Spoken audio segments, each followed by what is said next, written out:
What is up, and welcome back to another episode of the Girl Gangs podcast. I'm Amber P. I'm Alexis Adams. And for today's episode, we are talking about making your season realistic. Alexis came up with this topic idea, and I think it's fantastic because it's the start of the new year. Everyone's setting those goals, which I love. However, you have to make sure that the goals that we're setting, and we're more so speaking about in the realm of bodybuilding and competing, are realistic. Yes, and I think there's different ways to look at what is realistic for you. So I actually wrote down some notes this time. Okay, girl. I've been Let's on a go. roll. I've been on a roll with deep cleaning, and I have excavated two yard size trash bags of crap from my kitchen. Okay. So that's what I've been doing all morning. And so then when you messaged me, I was like, what's our topic? I was like, my brain was just in a functional capacity. So we'll take advantage of it while it's here. Amen to that. Um, All right, what you got? but Let's I go. think you have to be realistic financially, physically, like what your physique's gonna do, health wise, because you can your money could allow you to, and your physique might look like it's allowing you to, but if you don't focus on some aspect of health, you'll run yourself into the ground. And then trying to come back another season is going to be 3 times or 10 times as hard. And then schedule wise, because most of us have real lives in addition to bodybuilding. Amen to that. I mean, I can speak to that. Like I was just telling Alexis before we got on that this morning, I just had to sit down and basically, okay, girl, what's realistic for you right now? You need to make some sort of schedule and routine so that way we can implement that. But something I had to realize is for me, realistically, I thought I was going to be prepping, getting ready for the spring season. And just the way that my life is right now, that is not realistic. So for me, I've had to just basically shift my priorities because I understand with the high stress that I'm under, like Alexa said, I'm going to be beating my head up against the wall trying to, trying to make things happen when it's just going to cause more stress. And then also like finances, I have to make sure all of my finances are in order as well, because I think people don't realize it. Regardless if you are an amateur or a pro, this ish is expensive. It does not matter where you fall. Yes, for sure. And it's like the further that you get into a season, really the more expensive that it can get. Because, for example, let's say you're an amateur, you did a couple shows last season, you are planning to try to get your pro card this season, or at least make some national debuts. It can skyrocket and snowball extremely quickly. Coming from girl who doesn't take off seasons, listen to me. I am the queen of one more show, one more show. And if you weren't like completely planning to do that show, you can find the money, but it doesn't necessarily mean that it was in the budget. So now you're shifting things around. So, let's say you're planning to do Junior USA. A lot of times girls will say, I'm going to do Junior USA. And if I don't win my pro card, but I'm close, I'll do Junior Nationals. That's it's usually like a 4 or 5 week time lapse. I haven't looked exactly at the new schedule, but they're close enough. And really, the circuit is within you can run the whole circuit all the way to September if you wanted to. Realistically, as long as your body's doing well, they're 2 to 4 weeks apart typically, and that's completely doable when you're bouncing from show to show. But let's say you're third at Junior USA. You're close, your feedback is coming fuller, make sure your glutes are tighter, something doable. Okay, you roll into Junior Nationals. You get second. You miss it by 1 spot. The rational brain will say, if I make significant improvements, go into an off season, come back next year, I can just be undeniable and not have to do a bunch of shows. I was so close in bodybuilding's addicting brain will say, just do one more. And it's hard when you are close or you feel like something that went wrong is easily fixable, your peak was off or something like that. it's very easy to be like, we can fix that, we can do it again. But to do another show, especially when you're planning last minute like that, you are looking at last minute flights. Those are way more expensive than if Oh, you book a month or two out at least. yes. Um, you're looking at tanning, hotel, travel, food, because a lot of times, especially if you're like me and you live in a small, normal area, and then you travel to a Normal. city, You're Target is 10 normal. from my house.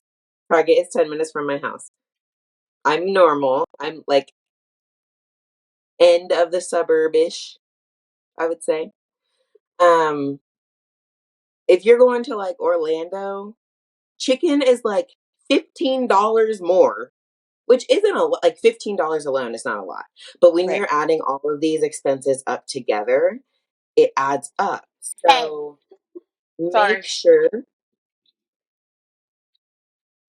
Yeah, I know. Sorry. we're leaving that in. We tried. Tried to give him a chance. No, sir. Don't you open that door. We're leaving that in, you scurrying away with him. Oh, oh, could you see me? Yes. Sorry, Alexis. So those things add up. So um you one want to make sure that you have like bounce like cushion, I guess is the right word, money saved anyway. Cause like at shows, you don't know if you're gonna get a flat tire. You don't know, like you don't know. You're out of town, you're on a strict schedule, you need to make things happen. Um Kenley and I one before I was in bodybuilding, luckily we caravanned to one of his shows for the weekend because we get an hour and a half from home and my engine blows on the interstate on a Friday. He has to get to check-ins. So we like ditched the car, got in our other friend's car and finished going to the show. I had to like finagle all the things. But like if there was no money in the bank, what you do about a blown engine? You know, you're not planning something like that. Yeah. So you have to be financially ready and you don't dig yourself into a gigantic hole for bodybuilding. Yes. Something I had to be realistic about when it came to finances was it hit me. This is my first season where my feedback wasn't, you need to grow.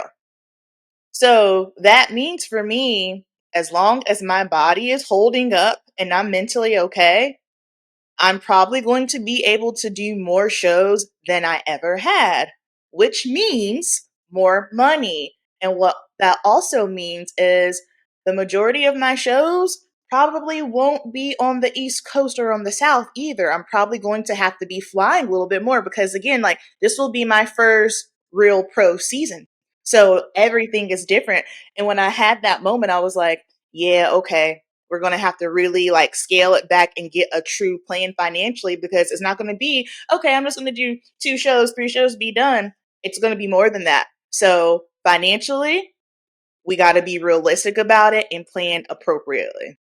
Yes, and you have and like that's the strategy and you have to be able to afford what is the appropriate strategy for you. So if you can't, that doesn't mean your strategy needs to change. It just might mean you need more time. So like Amber strategy, like especially y'all, you know, with bikini, one small thing can be the difference between first and fifth place or fifth and 10th place. So like it's probably the most subjective division. So that needs to be Amber's strategy going into this season because at the pro level, it's close. It's not like the amateurs tend to be like the top 10 or so, or sometimes even less than that, top 5 are really competitive. And then it's a deep slide down from there as far as like competitiveness. The pros are a lot tight knit, like 25 girls, everyone's there to win. So everyone's bringing their best. The judges have to be picky. That's why pros stay on stage so much longer. It's not because they're just trying to give the crowd a show. They're legitimately trying to make sure that they get the placings correct. So like I've said, as far as the Olympia, like my peak went a little bit badly. That's a learning experience. But a lot of times, even when you're peaking perfectly, you still have to have the like reserve financially, physically to be able to go from show to show to show and make those small tweaks while you are in shape and while you have that same physique and nail it. Like it might take you 3 or 4 shows to figure out nailing it. How many shows did Ashley Kaltwasser do before she started popping off and they know exactly what to do with her? She's done 40 or she's won 40 plus shows for a reason. She's done way more than that. She still doesn't win every show that she does, you know? So that's my like that's our plan too. So even if the show that I go into this season, the first show that I do, I win, I'm not stopping like I did last season. That was our plan last season. I needed to grow and I needed time between that show and the Olympia. Now it's how do we nail what I bring to stage? Like it's small tweaks at this point. So that means for me too, pros don't have, I mean, bikini has way more shows than wellness does, Right. but still, Amber and I have been fortunate up and coming through the amateur ranks that all but one national show when we were competing were on the East Coast. I know Yeah. that national is now in Texas, but it used to always be in Florida. So it was like I could go really 7 to 12 hours in a car, which I'm not getting on a plane for that, anywhere that I wanted to for my shows. So I didn't fly to a show until my pro debut. But now we don't really have that option. And if you want to do shows close together, they're not necessarily all close together, like geographically. So then now you're bouncing from like Virginia to North Carolina. Cool. But now you got to go to Texas and now you got to go to Vegas. Like you're flying back and forth constantly. Yeah, and those West Coast flights, well, regardless on where you live in the country, if you're on the West Coast coming to the East or vice versa, that already is going to make things way more expensive from the flight. And then something else you have to understand too is if you're going to a different coast, you need to get there earlier so you can see how your body's going to adjust to the climate change. Like a lot of the girls that are from the West Coast, when they come to our side of town to try to compete, they're like, the humidity gets them and they're not used to that extra moisture. For us, we go over there, we dry up like a freaking raisin. We're like, whoa, whoa, hold on, what's happening? You know, like I've worked before on the West Coast when I was prepping, and let me tell you something. The day I was getting ready to go home, I was like, whoa, I am dry as a bone. So I can only imagine what it's like when you are staging and you're competing over there and you're from the East Coast. I mean, you've done it. You know what it's like. Yeah, and like luckily we do usually manipulate my water pretty significantly. So like by that point I'm mentally prepared for the dryness. Like Yeah, peak week, I've told you guys, I don't care. I will do whatever we need to get to stage appropriately. Like, I'm not hungry anymore. As yeah, far as like I can eat my food, but I'm not like craving anything. I'm not like the discomfort of hunger. I'm just like this is doing exactly what it needs to be doing. I'm happy. But I can tell you when we went to Dallas in December for nationals, I could not get enough water in, and I oh, was that was dropping weight from horrible. being so dehydrated, and I was drinking typically, I drink about a gallon a day. I was drinking a gallon and a half to 2, and I still felt like I was living in the desert, Yeah, and we were it's because struggling. I'm in Virginia. I was like, "Y'all, why is it like this here?" And see, we weren't But it expecting was it great for because my hair. yeah, yeah, great for the hair. But we weren't expecting it because obviously we know it's not going to be as cold over there as it is on our side. But for some reason, I thought because it wasn't going to be as hot that it wouldn't still feel dry. You guys, when we were walking back from dinner from dinner with Elizabeth, Alexis and I were just kind of like, I just cannot get enough water. So those are things you have to account for. And the thing is, you never know how your body is going to respond. So let's say you've done it before and you're like, you were fine. Well, like we say every time, every prep is different. So getting over there 2 to 3 days earlier is always going to be beneficial. But guess what? It's more expensive. So account Yeah, for it. and it's like, and it's hard because like you can go into a show and most amateurs will do this and we've done it before where we say like This is about how much one prep will cost if you're all in on it. But then from there, you can't really calculate it. You can have an idea. I have been running numbers, y'all. Like, I have been, okay, if I do this show and then this show, about how much is it going to cost? But ultimately, once you get in it, like, I'm not buying a ticket for for that second show. I'm going to eat the extra $200 that it cost me for that flight, rather than buying a ticket and then feeling like I have to force whatever to happen to make those changes. Because let's say we get on stage the first show and it's a second place or something, and then the judges are like, "You need to come in tighter." Okay, well, in 2 weeks' time, probably not possible unless it was a peaking issue. If it's body fat, you're not going to be significantly tighter. So, like, obviously, I don't plan to come in needing to lose more body fat, but you don't know until you know. So, I can't tell you exactly how much it's going to cost when I go from show 1 to 2 and 2 to 3 and 3 to 4. I can estimate it, but if you don't have a cushion behind that estimation, you're going to be in a tight spot. Yeah. Yep. Yep. Like I Uh, was so I hate. Let me check on the dogs. okay. Sorry, I thought I saw Kenley's truck go down the road, and then I heard um like a sketchy sound, like the sink or something was running. But Kenley wasn't here. I thought Kenley wasn't here, so I have a bunch of stuff like out from underneath the bathroom sink in the floor, and I was like, "What did they just get into?" So, it was These Kenley. dogs. Okay. Well, that's good right there. Something I just thought about. If you have animals, who's watching your animals? That's something Yes, you have to it's account for. yeah, and like the longer that you have to go on a trip, the more expensive that it is. So if you only have one dog, it's not a big deal. If you have three, I live in the cost of living is not high here, and it can be a lot quickly trying to have three dogs, even just let out of the house. And Right. Callie's little and can't just be let out 3 times a day. So can you hear me? Yeah, maybe. Okay. The dogs are being bad.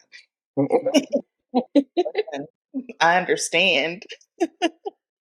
That I think that is probably one of those expenses that people don't think about because I didn't think about it until like this is before my mom had moved in with us. I was like, oh wait a second, who's gonna watch my boys? And my dogs are large, so it's a little bit more work. They have high energy. They need to be. It's like a whole thing. So that's something to account for. Something else that I don't think people account for if you are someone who's like me and you're a DIY tanner, which this is great for some people and it's not great for everybody. So I don't promote it for everyone. Like if you can and it works for your skin, cool, if you're not afraid of it, but flying with it. Like I have these little protection covers over my tan to make sure it doesn't explode. But guess what? Sometimes it can still explode. So let's say you're like, okay, getting ready to do my tan, you pull your stuff out, it's exploded. Guess what? Now you need to run your butt downstairs, pay 150, whatever it is, so someone can spray you because and that's extra money that you need to account for because these things do happen. I had a competitor, she was competing in a OCB show and it was the one in Charlotte. She booked me for her makeup and she was coming out of New York. Her flight was delayed. This was not her fault. I thought this was like absolute trash. Long story short, she got in and she ran to get her tan and they said, "Oh, we're sorry. We can't tan. You're already closed." And so she's just standing there like, well, what am I supposed to do? Like my flight was delayed. It's out of my control. And so she had texted me saying she was so stressed out. I said, well, here's what we're going to do. When you come get your makeup done, I'm gonna tan you because I have some DIY tan. But that's why it's like it's always you have to account for. OCB was garbage for that. Pro Tan or Liquid Sun Rays would have never ever done Yeah, that. I don't even know what tanning companies they use. Not sure either. Mm. But that was just absolute garbage. Because some people freak out with a tan, especially like whenever I'm sending out times for appointments. Like, oh, well, my tan's at this time. Do you know how easy it is for you to switch your tan time? Well, in the NPC. No, in the NPC, Yeah, excuse me, in the NPC, if you get like a tan time or something doesn't work for you, just ask them to switch it. Because yeah, there's been girls before who weren't even on the schedule and they just walk down, they're like, yeah, we'll tan you. Yeah, and I totally get like because I'm a schedule person. I like to know where I need to be when. I don't like things to run over. Um, and it stresses me out, even if everyone seems to be cool with it when things get awry. So, like at the Olympia, um, I'm sponsored by Liquid Sunrays. I know all the girls. Like it's not a big deal. And I know that they don't like, I know that that's what Amber just described is exactly what it is, but it still stresses me out. So, like, our check in meeting was running late. It just, like, the meetings before kind of pushed in and, like, we were starting a little bit late. And when I scheduled my tan, I didn't know that that's the time that check in would be. So it wasn't a huge deal, but I messaged and I was like, hey, I'm going to be running late. And then I get over there and it was fine. I just walked right in and got my tan. But with everything, like, I don't like to rush. I had to not get my makeup done because I was like, I can't. Things are running behind too much. And things like that will happen, which I mean, this is off topic, but I mean, I was just talking about tan exploding and whatnot. But that's why I always send my schedule out to my athletes on Tuesday because it gives everybody enough time to freak out. It gives everybody enough time to message me like a mad person. It gives everyone enough time to calm down. And it gives us, most importantly, enough time to reschedule it.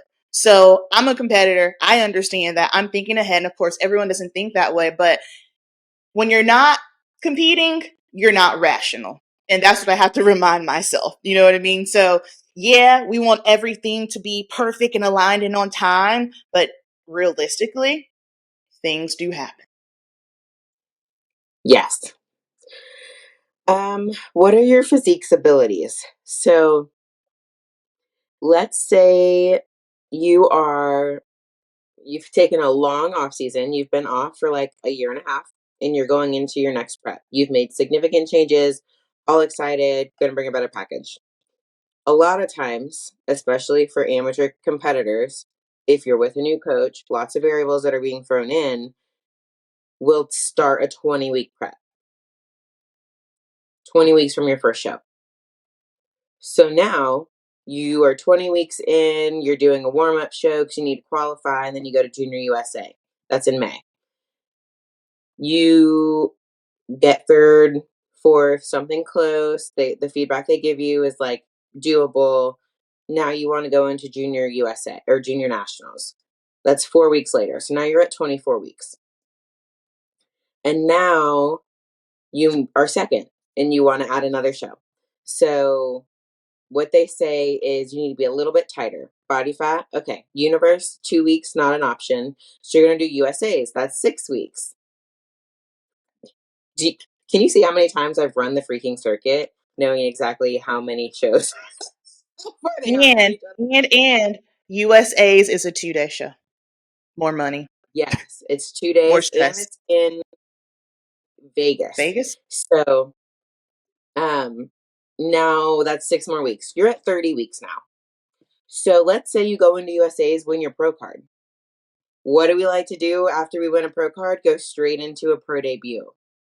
You've already been in prep for 30 weeks. 2/3 of a year you've been prepping. And now you have to make some kind of change from when you won your pro card to when you get on stage with pros. Because I don't care what they say, there's a difference. So you can't go on stage looking exactly how you just did. And even if it's a tiny change, you have a couple more weeks of at least maintaining. So now you're at 32, 34 weeks of prep. And where's your mindset at this point? Because I know you're tired. I've been there, done that. I know you're tired. And even if you're tired physically, but like excited mentally, you have to look at what your physique is doing. Are you going backwards? Are you losing muscle?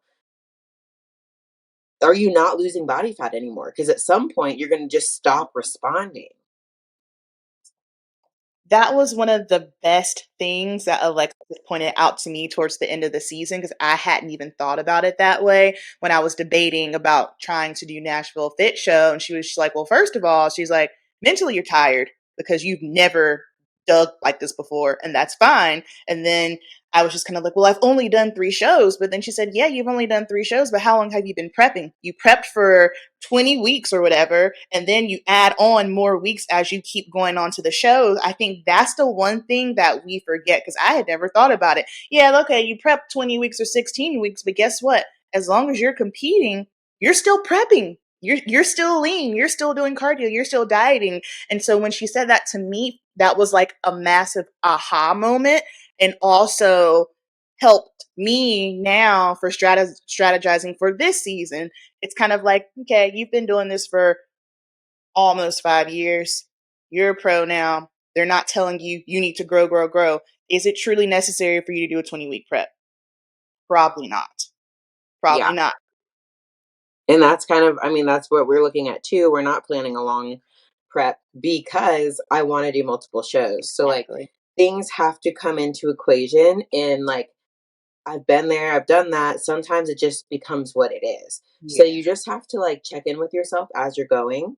Because you could be 22 weeks in, feel great, body's responding. You can keep hammering it out. We're not saying that you Mhm. can't, and it's not that it's a bad decision to make that decision, but No. it is if there are red flags. So I've been there. Mhm. Junior nationals, the first year that I did it in 2021, I got second. That, and it was like that's when they still put out the scorecards. I haven't seen scorecards for the amateurs in a bit. Mhm. Um, but it was a one judge decision. So I was like, I was so close. Like, if we come in a little bit tighter and I pump a little bit more, it might be it. Like, we might be able to do it. And I pitched it to my coach. He was like, we only have 2 weeks. You don't peak well 2 weeks back to back. Like, Mhm. up until that point, I had not done well that close together. So that's what he said. He was like, I don't think your body's going to respond the way that we need it to. And I was like, having FOMO from the year prior when I did one show and didn't do the next, and then people that had come out ahead of in placings were getting their pro cards, and I was like, I can't do that again.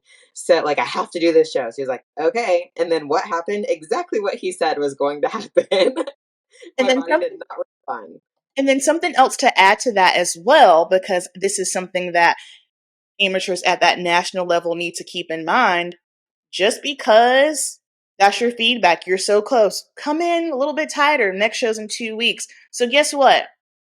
Your body is probably already, you took a hit. You did one peak. Gotta understand, when you do a peak, it takes a lot from your body. So now, guess what? Your next show, there might be someone else who is just crispy, 100% spot on, and they might beat you. And you're thinking in your mind, well, they told me a little bit tighter. And just because they're saying get a little bit tighter and show up in 2 weeks, that does not guarantee a win. That's things that I think a lot of amateurs don't realize, because it doesn't matter what they say. It's also who's in that lineup that day. Someone else at that first show could have got third call outs, and maybe they did some voodoo stuff, or maybe their peak went wrong. They could come back and slap you and beat you the next day, especially if you're in Yeah. bikini. That's some Yeah. bikini for you. And you also have to think about like, because most of us have normal jobs outside of bodybuilding, what's going on in life? Do your kids have programs that are going on that you have to haul them around for the next 2 weekends, and then you have a weekend Yep. show after that? Do you have a whole bunch of stuff going on at work? Have you slacked and gotten behind on work because of prep, banking on coming back and getting it together? Can you afford to get 2 more weeks behind? Like all of those things. And I've talked to you guys before about how I've strategized, of how like I've had to learn over the years what's going to work for me. I've gone part-time at work because nursing is hard, y'all. Like Yeah. trying to do shows back to back to back is hard with nursing. With the schedule, you're required to work certain weekends. Trying to shift your weekends around, people get pissed when you start. Like, hey, I need this weekend covered again. Mhm. Like they support you, but they're Mhm. also like, yeah, I want to have my Saturday off too. And Yeah. like, it's hard. So you have to kind of like think ahead, and some things you can't completely plan for, and just be realistic. Like, okay, I have 3 weeks. What's going on in those 3 weeks? Do I have to plan Susie's baby shower? Like, all of those things cause stress. And if you were going to be more stressed in the next couple weeks that it's leading into the second show than you were into the previous show and it was a peaking issue, girlfriend, no. Yeah. Yeah. Because then you're And just wasting $1,000 to go get mhm. on stage again. Yeah, it's a lot, and that's something another I learned so much about myself this past season too, is that for me, post-show blues looks totally different than the typical person. Like most people, they struggle with the physique, and I get that. I don't struggle with the physique aspect. For me, it's more so getting back to life, to real life. Because what happened to me was when, as I was getting back into real life, because I neglected so much stuff, because competing, when it was time for me to face my real life and my work, oh, that was not good. And so I understand now for me, realistically, when making my season realistic, there are things that I need to put in place for my job, for work, before I even start prep, to make sure that when prep is over, I'm not spiraling the way that did this past season, because it's just not, it's not worth it. And then it can also, like, if you're not careful, it can give you a negative connotation of competing. Competing did not screw that up. That was me and my poor planning that screwed that up. But I'm self-aware to know that. Yes. And then also how, like, within the physique aspects, that can be a little bit different than Mm-hmm. health because your physique could be responding, but you're running your health into the dirt, especially if you have PEDs in the game. Um, because there are PEDs that people will run in prep that you're not running in an off season. You're doing that for a reason. They're intended to be short duration compounds. And if you're extending your season, so like let's say you do option A at 12 weeks out, and Mm-hmm. then you sprinkle in option B and C at 4 weeks out. Cool, only 4 weeks. Well, now you're adding a show that's 4 weeks from the one you just did. So now that's 8 weeks that you're on that, and 16 that you're on the first one. Mm-hmm. And now there's a show 2 weeks later, you were just missed it by the skin of your teeth. You want to keep going. Do you see what I'm saying? Things keep adding up. So, sure, your physique is responding because you're making it. Yeah. You can make the body do a lot. It doesn't mean there's not repercussions of it.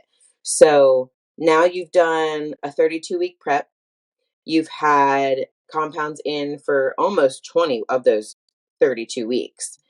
And you're coming out of show. A lot of people will, I'm going to recover and then I'll get my blood work done. No. Yep. What you need to do is see what it looks like in Right the now. trash version. Even if you are natural and listening to this, you are down regulating your hormones. You are. If you are anywhere near stage lean, you're not healthy if you're on Yeah. stage. So you need to see what your blood work looks like in the depths of it.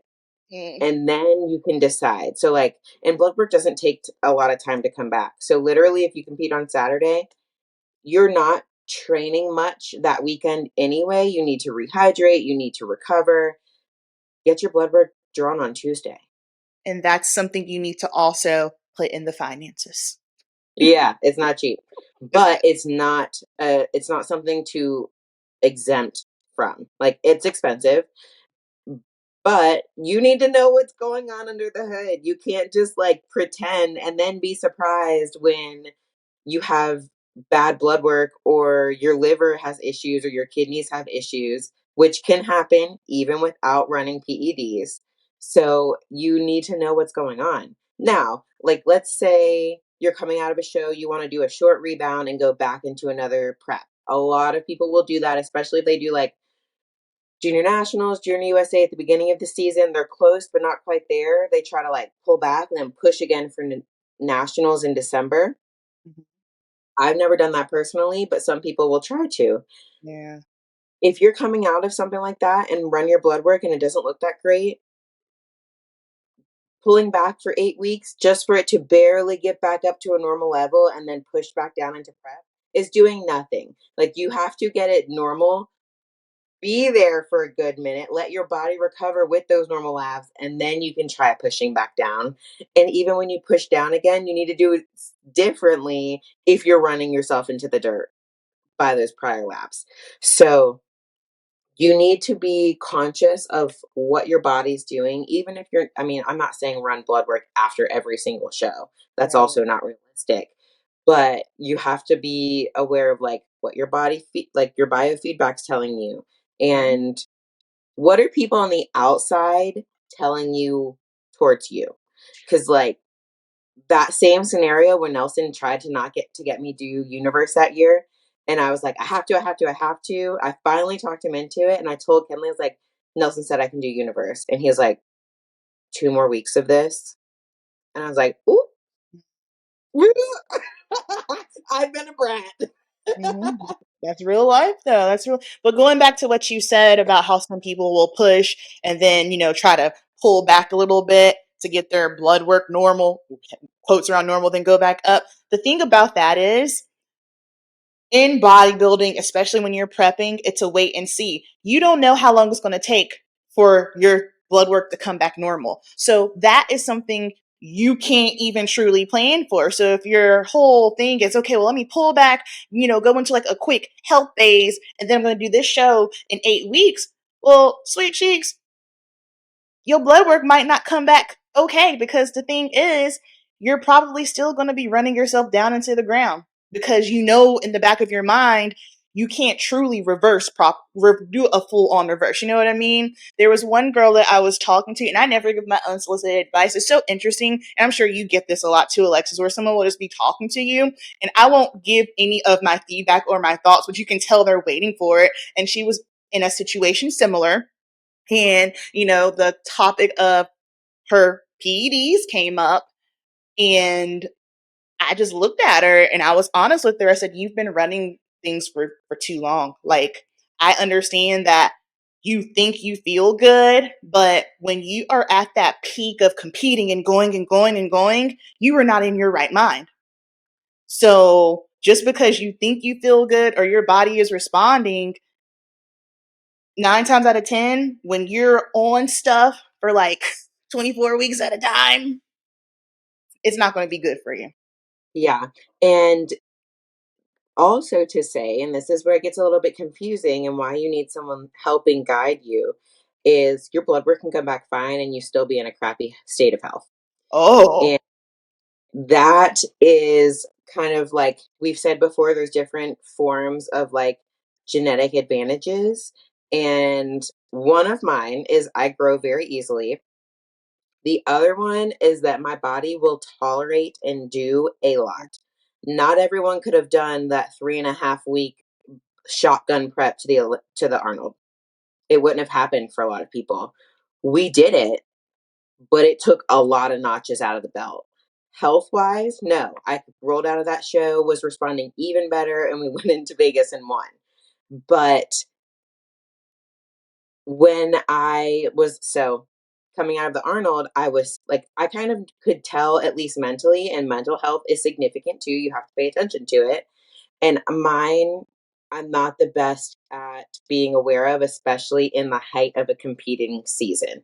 So I have to have someone tell me. Kenley's a little bit more harsh. Nelson will tell me in a way that I'll listen a little bit more because Kenley will just be like, you're gonna feel like crap. Like why? And he's not wrong. But Nelson will be like, this is like he'll put it in more of like a clinical aspect that I can Mhm. listen to, rather than like an opinion aspect that my husband does. Um, but coming out of the Arnold, I was like, our original plan was to try to prep until like May and do Pittsburgh and New York, which like still sounded appealing to me, but like I was sitting at home after we got back from Ohio, like I don't know that I can survive 7 more weeks. Like my body will do it. I know that it will do it. We have made my body do a lot of things and it always rebounds. And my blood work is always like, it's great.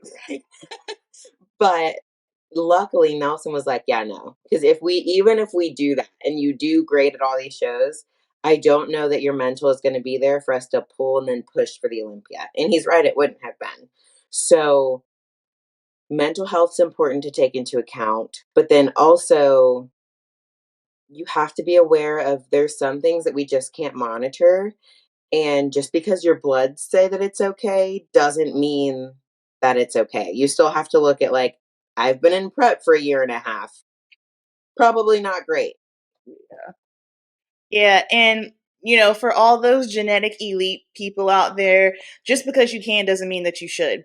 What you got to realize is just because you're able to do it once, just because you're able to do it twice, doesn't mean that's going to be a consistent thing for you because each time you prep, it adds to your history. Like, I'll never forget, I was listening to Say More podcast. I love them with Lauralee and Phoebe.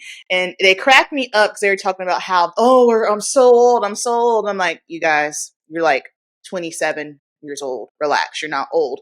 But then as I started listening, these girls have been competing for 7 to 10 years. So in the prep world, yeah, baby, you're old. That's a long Yeah. time to be running and gunning and putting that on your body. So while like on the date, the calendar, I am older than you. But then if we're going to look at as from a prep age, y'all are older than me. So I think some girls think because they can, like you can only push the body so far before it's like, just kidding, we're done. We can't do that anymore. I mean, Yep. I've had that happen to me. Ian Valier, he's a open men's bodybuilder. He literally just did the same thing. He just retired. He's only like 32, Yeah, he's young. but he earned his pro card when he was like 22. Yeah, So he's been competing in like at a good trajectory the entire time, very consistent, improving in placings, improving in look as he went. But like things were slowly, minutely starting to break down a little bit. And like I think peaks might have been getting harder. I don't know the ins and outs of it, but I know things were not running as smoothly and perfectly as they had been. And that was a sign that he took that like this is it. Like, I don't want to run myself completely into the ground, and that's different for everyone. Some people want to die being on stage, and that's all good for you and everything. But like, that's a decision that he had to make for himself. Like, how do I get out of this still with a reputable name? Not running myself backwards and just being too stubborn to leave. Mm-hmm. Um, but like still being able to enjoy the sport. And I think that's where a lot of people from the outside looking in make a mistake and get out of bodybuilding and they're like, prepping ruined me. No, it didn't. Yeah, no. Now, And you like, might gain some aspects of yourself that you didn't know about prior to prepping that are mhm, negative, and that is possible. It doesn't mean that those wouldn't have been brought out with a different scenario being dropped into your life later on. mhm. Um, but to blame anything in life because of an experience that you had is just not Yeah. appropriate. That's not fair. That was the one thing that I loved about Ian was that he got out when he wanted to and not because he felt like he had to be pushed out. And this is just okay. This is not Bible. This has not ever been said in NPC. This is straight up Amber P philosophy, okay? And this is just like within the regards of bikini. I personally feel, and this might piss some people off, but I personally feel that in bikini, you do got a shelf life. For me personally, I started this at 30. I'm 35 now. I had to have a serious come to Jesus meeting. I talked about it last week about okay, where I am in life and the things that I want to do. For me, my shelf life, I feel is coming to an end just simply because there are things I want to do. But then I also had to ask myself, do I want to keep putting my body through this? These are things you start asking yourself as you get older in life. When you start thinking about, I want to have children, like, do I want to keep pushing? Do I want to have to keep doing this to my body, taking certain supplements, doing the cardio? Like, y'all, that's real shit. That's real right there. And so when I saw that he made that decision, it kind of made me look at my life and where I was and prioritize things. It's like, yes, absolutely. I love bodybuilding, but I also understand that if I want to do these other things, that means I have a shelf life and I need to make adjustments because I don't want to keep putting my body through this, especially knowing that I do want to have kids within the next 2 to 3 years. Hey guys, editing Amber here, just popping in because I already know someone's going to take it the wrong way, and that's not my intent. I am not saying that you cannot be competitive if you're a mom, you have children, or if you're older. We have master's divisions, and I freaking love that. I think it's amazing. What I am saying is, I feel that there is a shelf life when it comes to being competitive at that top Olympia level, because let's face it, there are levels to this. You can compete at whatever age you want. You can compete and be a mom. There's plenty of athletes that do it, but when we're talking being like crazy competitive at the Olympia level, that's different. That's what I'm saying. That's what I mean. Yeah, and it's like you could say right now that you want to live and die bodybuilding. Um, I thought you're that. not going to be competing as a female at a high level when you're 55. You're not. I will say Mm-mm. it. And you don't want to be 55 looking back on your life, wishing you had done XYZ, but you didn't because you were bodybuilding.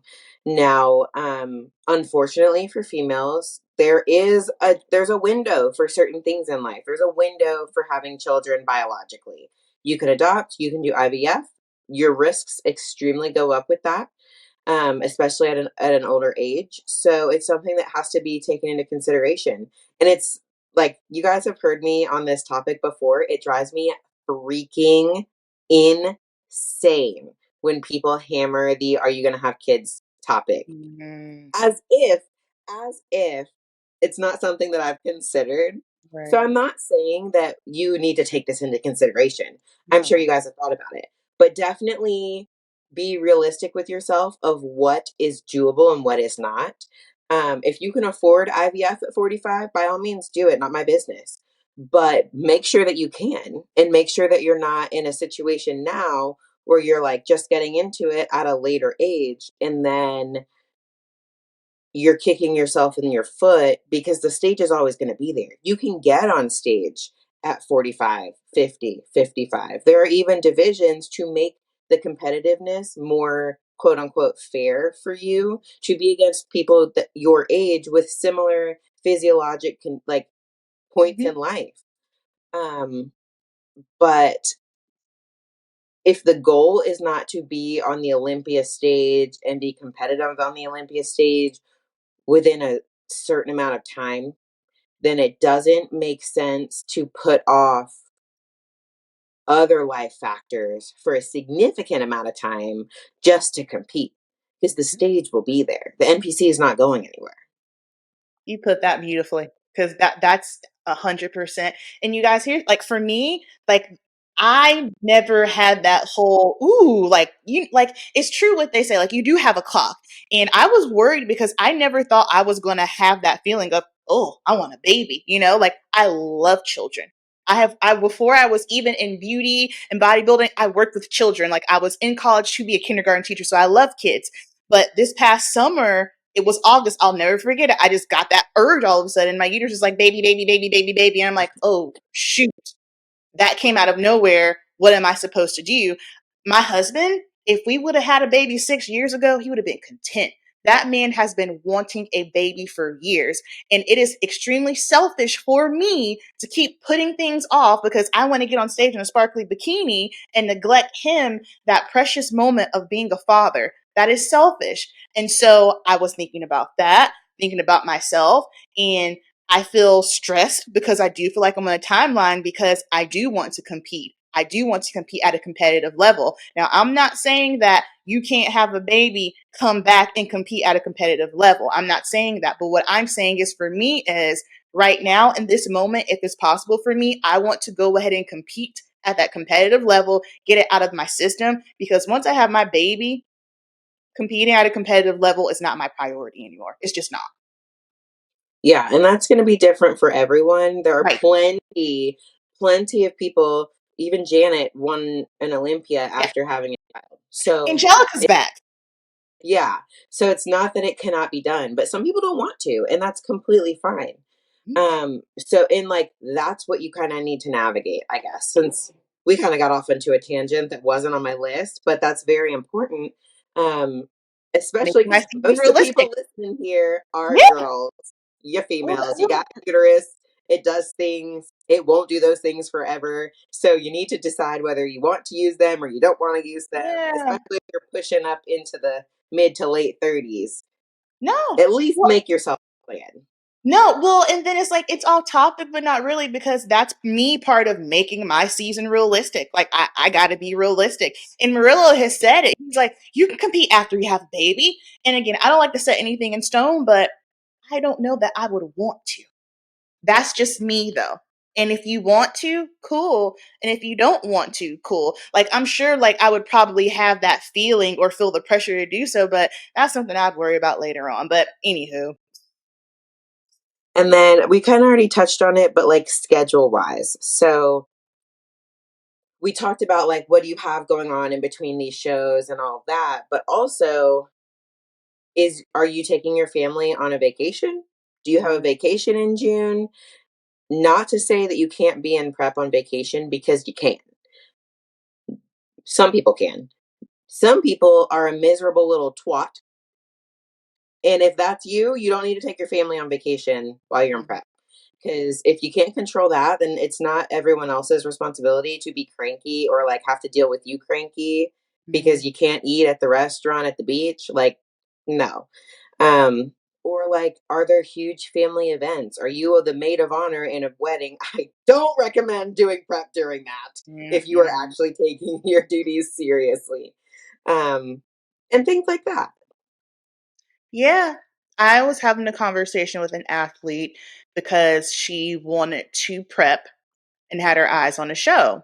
And I said, okay, well, talk that over with your coach. And she said, well, the thing is, like, I'm supposed to be going on a cruise on this time, and I'm not sure that I want to be prepping, during the cruise because that's my time. And I just had to kind of let her know, well, then listen to what you're saying. You're saying you want to compete, but then you're also saying you want to go on a cruise. I said, in bodybuilding, sacrifices. You can do that, but you just got to understand if you want to do that show that is 4 weeks before your cruise, you need to understand that you're not going to be eating nothing that's on that cruise, and you got to be good with it. Are you all in or are you not?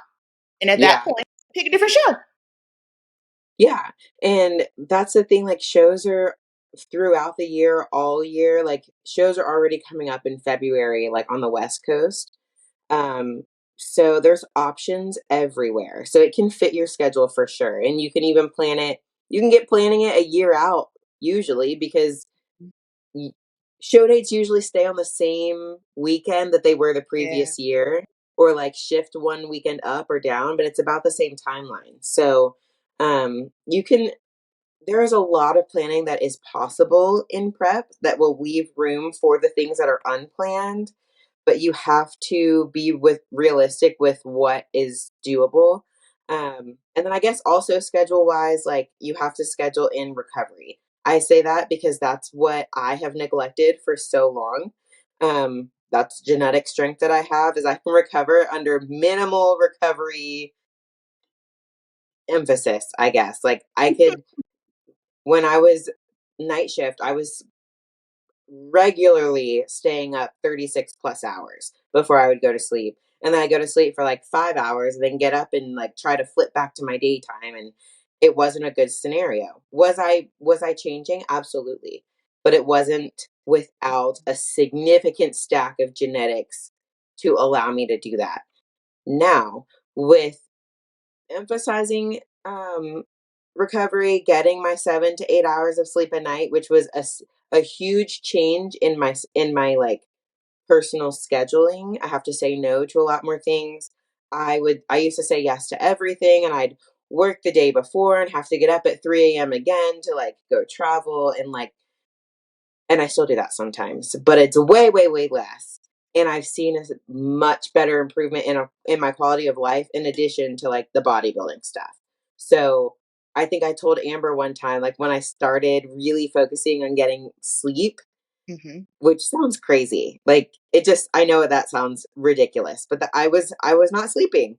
And I was like, I woke up and I'm ready to go. And like, I don't know what's going on. She was like, That you're supposed to wake up like that. Like you're not supposed Like, to girl, wake you up went to bed. and then like self-medicate with enough caffeine and go about Yes. the day. Do you know something? I don't know if I mentioned it to you, but something that I noticed when you made that shift, like just the quality of like you had way less brain fog. Like Yeah. you were crispier, and the thing is, you're a crispy, sharp individual anyway. But I could just tell, like you were just, I don't know, like you were just more focused. Everything was just flowing. You were just, I could tell a huge difference in your day to day life, and it was nice. It's amazing what going to bed will do. When in doubt, just go to bed. And something that's ironic. So Henley used to get on to me because I would never sleep. Like I'd come home from night shift working. I used to stack my days so I could try to flip back and forth. So I'd work 6 or 7 night shifts in a row, and then come home that morning and like either sleep for like 3 hours and get up by 11, or just not go to sleep and try to go to bed early that night. The Ooh. thing with that is you don't actually end up going to bed early, and like Amber and I had to talk about this when I think in Dallas, because you were like running on minimal sleep, either Dallas or the trip before that. You're running on minimal sleep. And I was like, you just have to push. Because once you get through the really sucky, I feel like Yeah, death, you get a second wind and you can go for a whole nother 24 hours. Don't recommend it. But like, if you're in a position where like you yeah. can't sleep and you need to survive, I promise you will you'll hit that next little upswing, and it works. But I was doing that like weekly. She was like, And "Yeah, the girl, you can stay up for another 24 hours. You just got to push right now." yeah, like there were nights where like once I switched to day shift, nights were really short. It'd be like, I'll go home and sleep for 4 hours and I'll come back. Didn't actually sleep, come back, work some more, like crazy. And Kenley would be like, you cannot live like this. Like, you're not going to progress how you want to progress. Like, things are not going to be good, blah, blah, blah. And now that I sleep 8-ish hours a night, Kenley's like, Alexis goes to bed before me. She wakes up after me. I don't know how people sleep like that. And I'm like, I used to be a zombie, and now you're mad that I sleep. Right.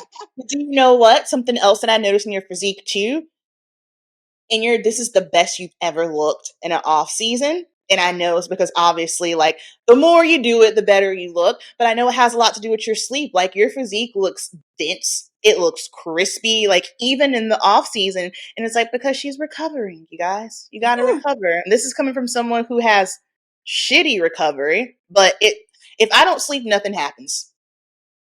So the fact that she's able to just go and do that, I'm like, yeah, man, not. Well, and Mm-mm. that's what, like, some things sometimes I have to like put myself into, because everyone has their understanding of things, and then not everything else you can always comprehend to the best.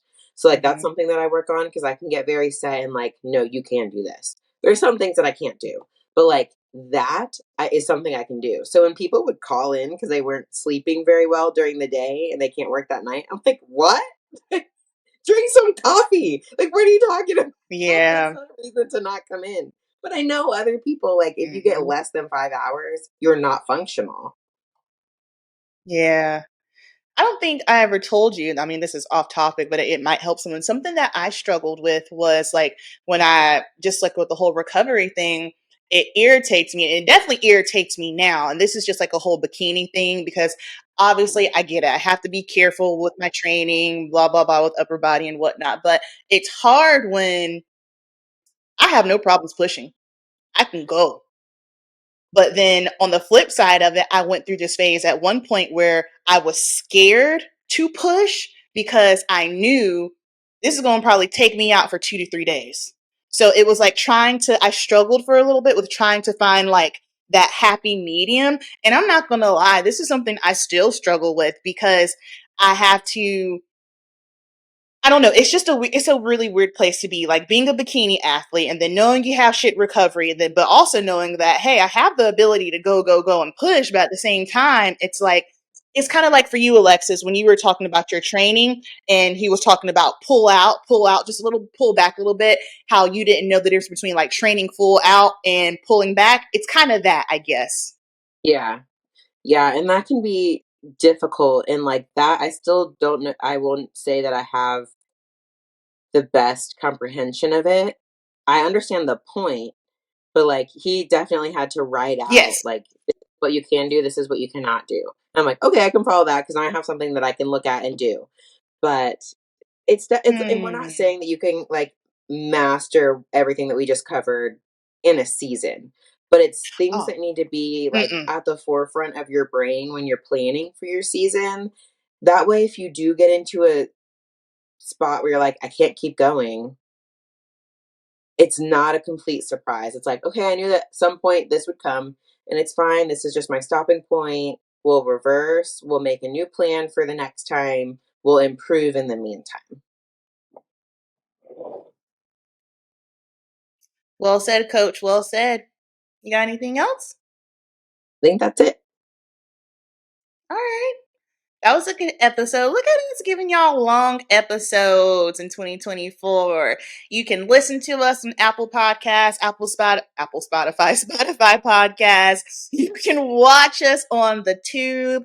Alexis is taking lifestyle, bikini, and wellness clients. I'm taking bikini and lifestyle clients. Get your posing in. I need to get my posing in. Get your posing in with Alexis. Schedule ahead of time so that way you're not on stage looking crazy. Book your stage glam with me so that way you're not on stage looking crazy. I'm just being silly, guys. Thank you so much for listening, and we will chat with y'all next week. Bye, guys.